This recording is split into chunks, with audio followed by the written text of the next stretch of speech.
Halo Sobat Helm, balik lagi sama gua Radya Cesario. Yes, di depan gua hari ini kita mau full review sekalian unboxing dari helm keluaran terbaru dari GM, namanya GM King Fighter. Sebelumnya udah gua upload ya yang pas gua datang ke launchingnya GM King Fighter. Itu tanggal berapaan? Pokoknya minggu lalu, gua lupa ya. Dan nggak usah lama-lama lagi, kita langsung aja unboxing. Nah, helmnya seperti ini ya guys ya, kardusnya ya. Kita langsung buka aja.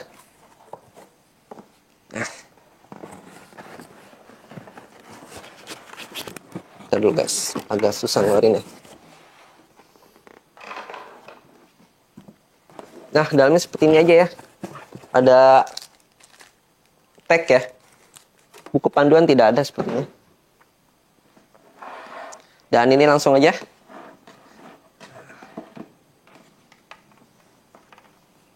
GM King Fighter.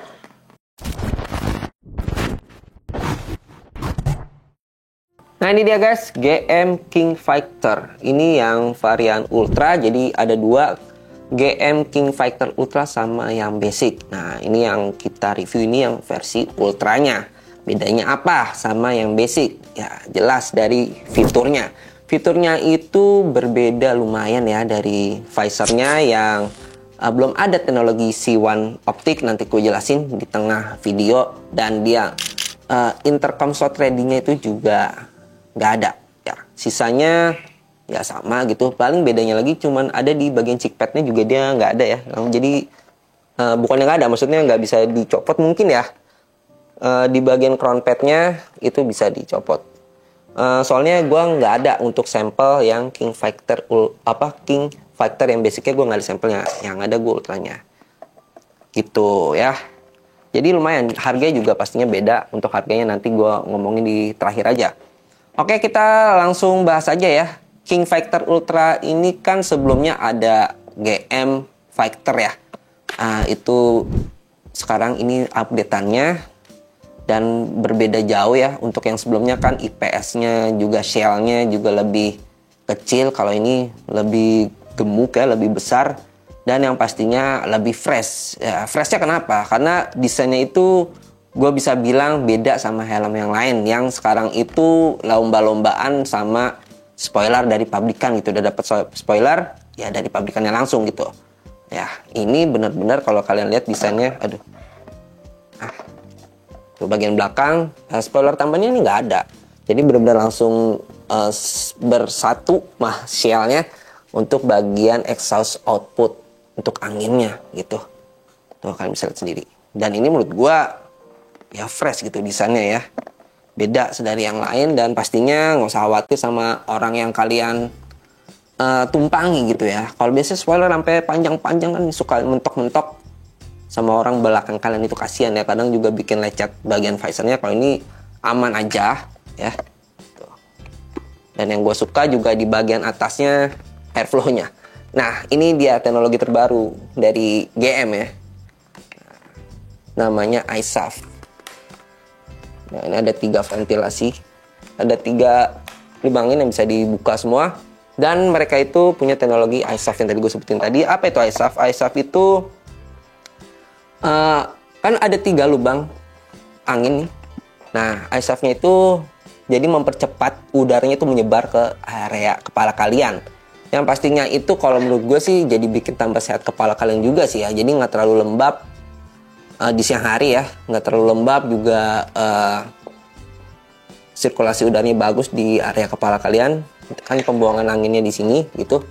Jadi pastinya kulit kalian bisa lebih adem juga gitu ya. Dan kemarin itu udah gue sempet coba dikasih tembakan angin tuh ya, itu benar-benar kerasa masuk angin mengalir. Padahal itu gue diem aja kan, diem aja duduk gitu, ditembak angin tuh benar-benar kerasa masuk ke area kepala. Dan gue kemarin sempat test ride juga, udah gue upload juga di TikTok.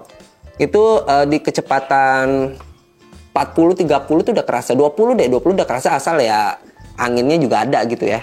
Itu gue kemarin anginnya juga lumayan, itu kerasa masuk guys, angin masuk ke dalam kepala. Tapi memang di kecepatan 40-an ke atas itu ada suara gemuruh. Kalau kalian agak gini, agak ke bawah gini gitu ya, suara gemuruhnya nggak terlalu, tapi kalau kalian agak dangak gitu, nah itu baru ada suara gemuruh angin kayak masuk ke dalam lubang. Ya menurut gue itu hal yang wajar karena kan namanya juga tabrakan angin gitu ya, maksudnya tabrakan angin sama bagian ventilasi yang di bagian atas ini gitu. Jadi ada suara gemuruh, bukannya berisik ya. Beda, kalau berisik itu kan kayak mengganggu sekali, ini gemuruh. Jadi gemuruh itu kayak suara kalian harus beli sendiri sih, kalian harus coba sendiri. Yang penting sih ya menurut gua yang nggak masalah, yang penting kan ya ventilasinya itu atau airflow-nya ini nggak gimmick, alias ya beneran bekerja dengan baik gitu.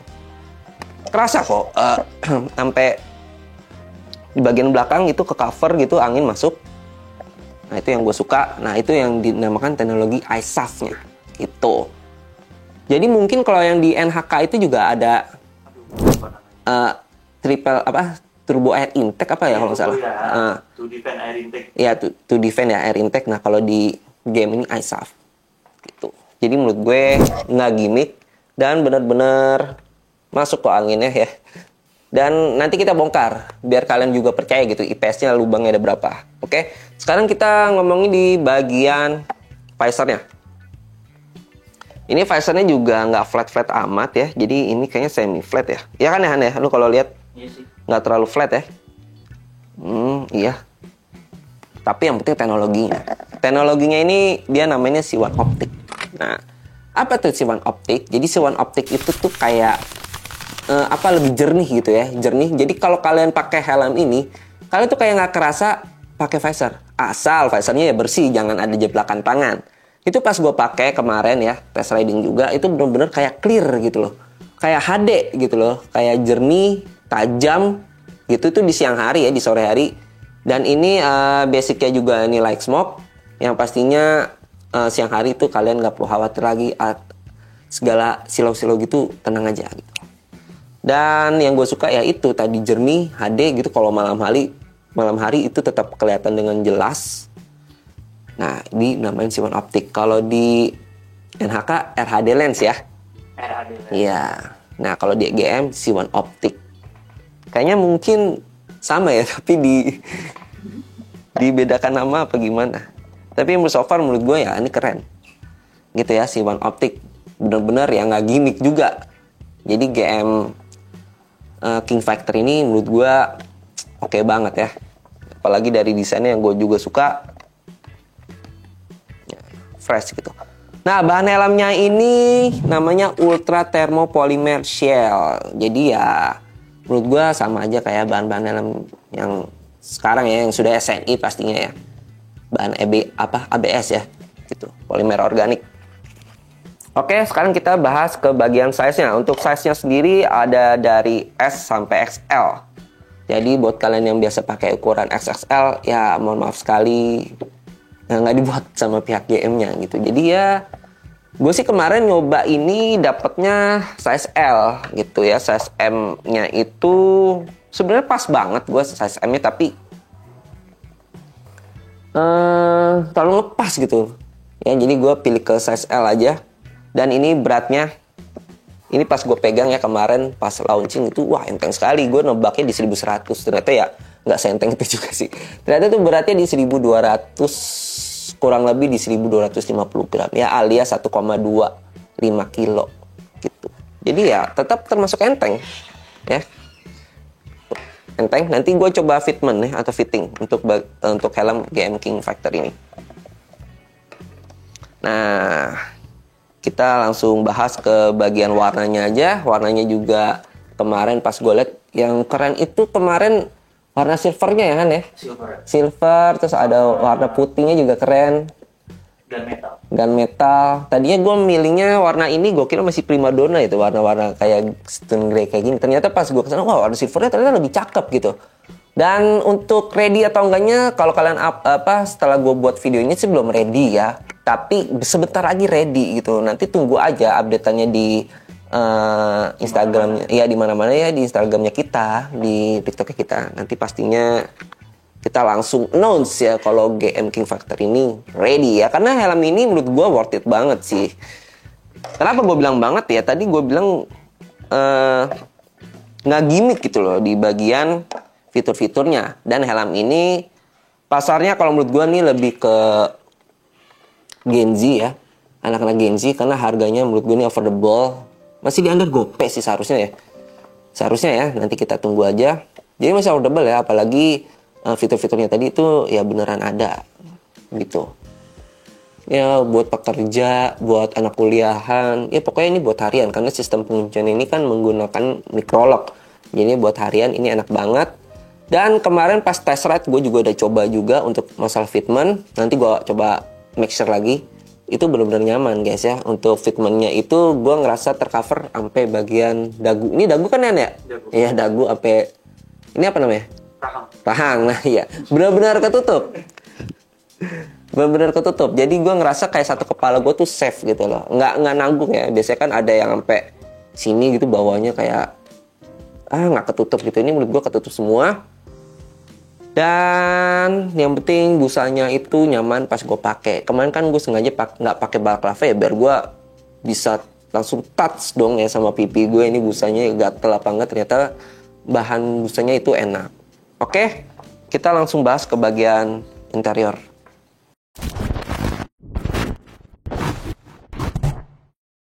Oke, sekarang kita masuk ke bagian interiornya. Nah, ini dia. Nah, untuk interiornya ya begini ya guys ya. Polosan aja hitam gitu ya. Dan tapi di bagian biasa sih ternyata ini ya. Ya, di sini bisa dicuci intinya ya. Jadi washable untuk interiornya. Jadi helm ini bisa dibuka di bagian chickpadnya. Nah, sistemnya dia menggunakan kancing. Sekalian gue buka aja sekalian. Nah, tuh. Gampang dicopot. Nah, gue sekalian mau kasih lihat ya, tadi yang bagian IPS-nya. Untuk lubang-lubang ya. Nah dulu guys, buka ini tuh gue yang paling...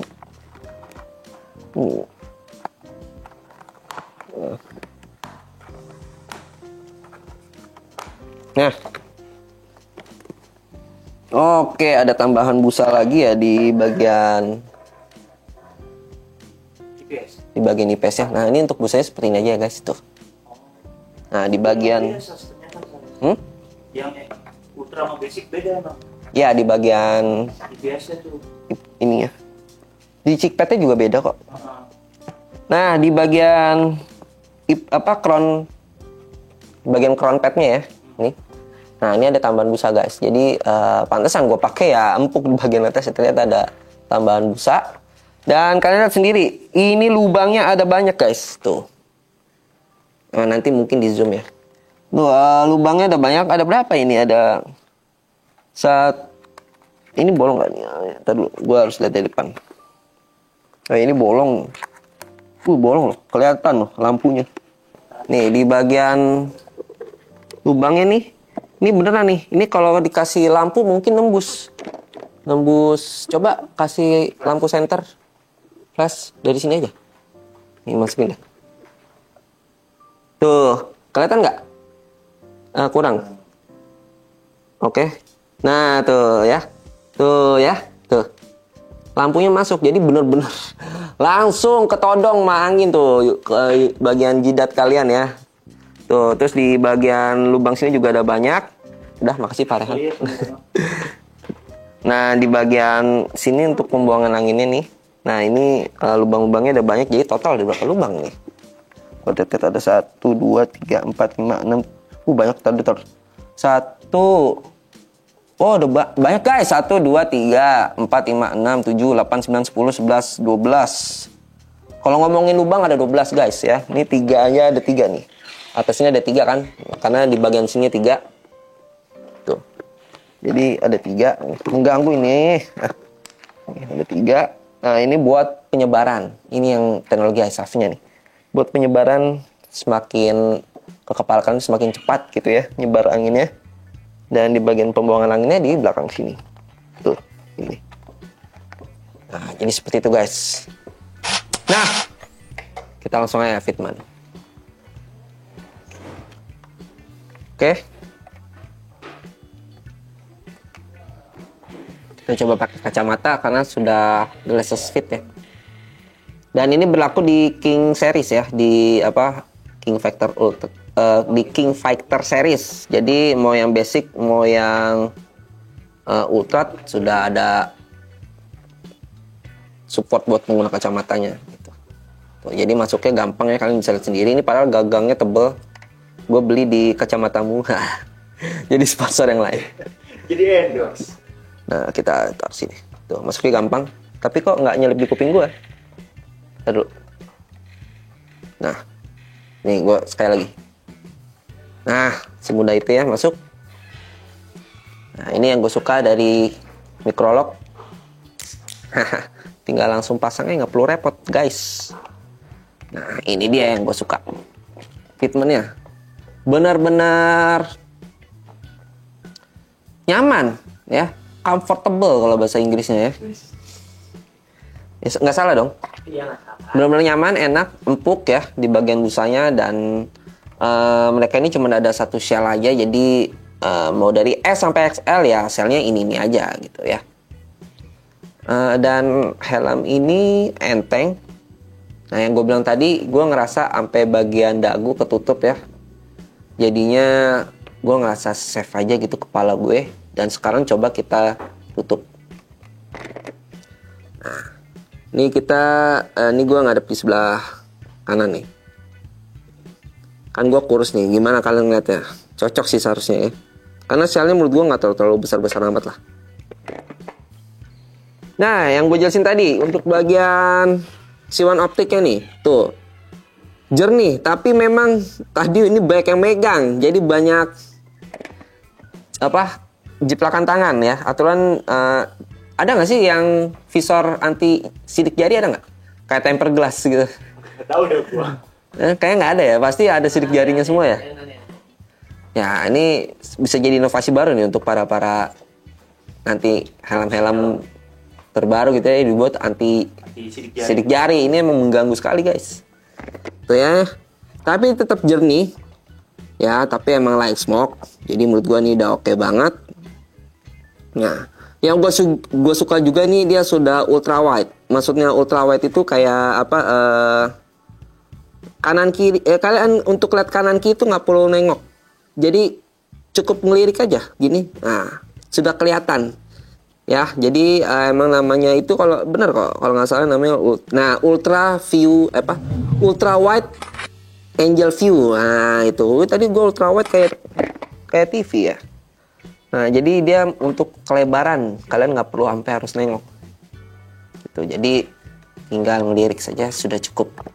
Nah, kita masuk ke segmen terakhir, itu kesimpulannya. Jadi poinnya itu ada 3 berarti ya. Menurut gue itu dari desainnya yang fresh, beda dari helm yang lain. Kedua itu dia ada teknologi ISAF tadi yang di bagian airflow-nya, jadi lebih adem di kepala kalian. Dan satu lagi di bagian visornya itu C1 optiknya yang lebih jernih ketika kalian melihat jalan. Dan tenang aja, sudah light smoke, jadi sinar matahari nggak perlu khawatir lagi atas silo-silonya ya. Jadi ada 3 tuh yang poin terpenting dari helm GM King Fighter Ultra ini. Tapi ya kalau yang basicnya tadi udah gue jelasin di awal ya. Jadi menurut lu worth it? Menurut gue worth it apa enggak? Kalau emang harganya masih di under 500.000, itu menurut gue masih worth it ya. Yang jelas mungkin yang varian basicnya mungkin di 300-an. Di 300-an ya? 300-an. Berarti di under. Ini 400-an. Nah, ini 400-an. Oke. Nah, tuh. Ini untuk yang basicnya masih di under 400, dan untuk yang varian ultranya di atas 400. Ya, mudah-mudahan 400 tipis ya.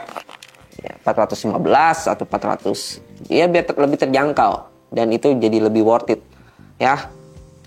Yang jelas juga helm ini juga sudah support buat pengguna kacamata, dan ada intercom slot ready untuk yang varian ultranya. Ya, dan untuk motifnya ada apa enggak? Ada ya. Nama motifnya itu graphic color. Tapi nggak tahu ya nanti di bos helm ready atau enggak, tapi sih yang jelas sih kita lebih utamain yang warna solid-solidnya gitu. Tuh, warna solidnya ada banyak kok, tenang guys. Jadi menurut gue yang paling best seller mungkin nanti ya di bagian di warna gun metalnya ya, sama di warna putihnya. Warna dim grey-nya menurut gue Bosan nggak sih? Guys, dari semua merek brand helm dari dulu tuh Stone Grey sampai kemarin gue mintanya Stone Grey biar eye catching. Ternyata pas gue lihat gunmetalnya, nyesel gue milih Dim Grey. Ya, gunmetalnya menurut gue cakep nih. Nanti kalian harus lihat sih. Nanti kalau ada gue buatin kontennya. Sama warna putihnya juga cakep.